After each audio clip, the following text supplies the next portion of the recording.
হায় হায়, এটা আমি কি করলাম! নিজের চোখকেই বিশ্বাস করতে পারছি না। নিজের হাতে বানানো ডিশওয়াশার দিয়ে থালা বাসন হাঁড়ি পাতিল সবকিছু পরিষ্কার হয়ে যাচ্ছে।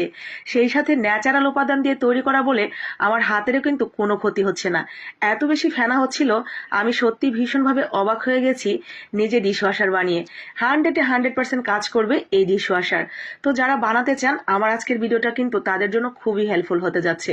প্রথমেই এই ডিশওয়াশার বানাতে গেলে আপনার যেটা লাগবে, এই প্রাকৃতিক শ্যাম্পুর যে গোটা, এগুলোকে প্রাকৃতিক শ্যাম্পু বলা হয়। আর এই গোটাগুলোর নাম হলো রিঠা। আর এই রিঠা আপনারা নিয়ে নেবেন 10 থেকে 12টার মতো। রিঠাগুলো কিনতে পেয়ে যাবেন যারা বিভিন্ন ধরনের গাছন্ত ওষুধ বিক্রি করে, মানে গাছের শেকড় বাকড় উদ্ভিদ দিয়ে তৈরি যেসব ওষুধ বিক্রি করে, এগুলো রাস্তার ধারেও অনেক সময় পাওয়া যায়। যারা এগুলো বিক্রি করে মাইকিং করে করে, তাদের কাছে একটু জিজ্ঞেস করবেন যে রিঠা পাওয়া যাবে কিনা। তো তাদের থেকে নিয়ে নেবেন, খুব বেশি দাম না কিন্তু, 100 টাকার আনলে অনেকগুলো কিনতে পাবেন। তো আমরা সেখান থেকে 10-12টার মতো রিঠা নিয়ে কুসুম গরম পানি দিয়ে ঘন্টা খানেকের জন্য ভিজিয়ে রেখেছিলাম। এই ঘন্টা খানেকের মধ্যে আমি অবশ্য কয়েকবার নেড়ে চেড়ে দিয়েছি এবং মাঝের বীজগুলো বের করে দিয়েছি, যাতে ভেতরের নির্যাসটা খুব সহজেই বেরিয়ে যায়। 1 ঘন্টা পর ঠিক এইভাবে হাত দিয়ে কষলিয়ে এই রিঠাগুলো থেকে যথাসম্ভব এর নির্যাসটা বের করে নিতে হবে। দেখতেই পাচ্ছেন, এগুলো আমি যত কষলাচ্ছি ততই কিন্তু এর থেকে শ্যাম্পুর মতো ফেনা ফেনা ভাবটা যে সেটা উঠে আসছে। এই রিঠাগুলো ন্যাচারালি এরকমই। আপনি যখনই এগুলো পানিতে ভেজাবেন, এর থেকে ফেনা বের হয়ে আসবে আর একটু পিচ্ছিল ধরনের সাবানের মতো। তো ঠিক এইভাবে আমরা কিছুক্ষণ হাত দিয়ে ভালো করে নির্যাসটা বের করে নিয়েছি। আর এগুলো ফেলে দিলাম, যেগুলো ছাবা ছিল তো সেগুলো। এরপরে ন্যাচারাল আর একটা উপাদান, সেটা হলো লেবু।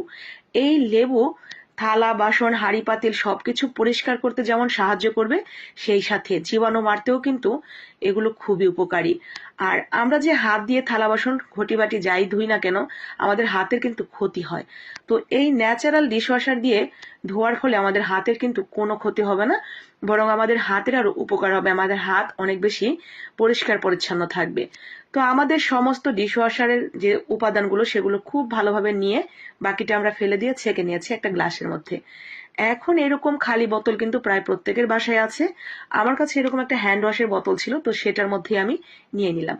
চলেন এখন একটু দেখা যাক এই ডিশওয়াশার আসলে কাজ করে কিনা, থালা বাসন পরিষ্কার হয় কিনা। তো আমরা একটু বের করে নিলাম, আর ছোবাটা অবশ্যই ভিজিয়ে নেবেন। এরপরে সেই ভেজা ছোবা দিয়ে মাজতে শুরু করে দিলাম। মাশাআল্লাহ, আলহামদুলিল্লাহ, আমি কিন্তু 100-তে 100 নম্বর পেয়ে গেছি। আমি জানি না আপনারা আমাকে আজকের ভিডিওতে কত নাম্বার দিবেন, কারণ এইটা কিন্তু একেবারে 100-এ 100 কাজ করবে। যারা এই দুইটা উপকরণ হাতের কাছে পাবেন, মানে লেবু তো পাবেনই, রিঠা, তারা দেরি না করে চট জলদি বানিয়ে নেবেন। এটা একদম উপকারী একটা ডিশওয়াশার। আপনি বেশি করে বানিয়ে রেখে দিলে আপনার আর বাইরে থেকে কিনতে হবে না।